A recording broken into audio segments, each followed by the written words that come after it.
2019 iPhone models launches inching closer, and an internal iOS 13 essay suggests that the Apple launch event will be held on September 10th next month.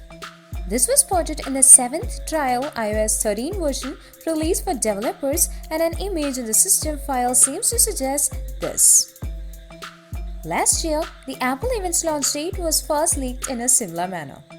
iOS 13 adds fresh images of the system, and they show the iPhone 11 launch date as September 10th, that is, a Tuesday, on the system home screen.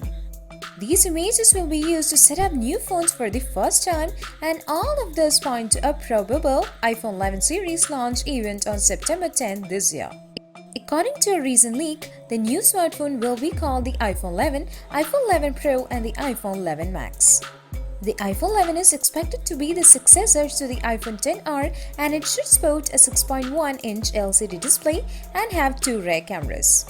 The iPhone 11 Pro and the iPhone 11 Pro Max are tipped to be the successor of the iPhone XS and the iPhone XS Max, and they should sport 5.8-inch and 6.5-inch displays respectively. These smartphones are also tipped to have a square camera bump which houses a triple camera module.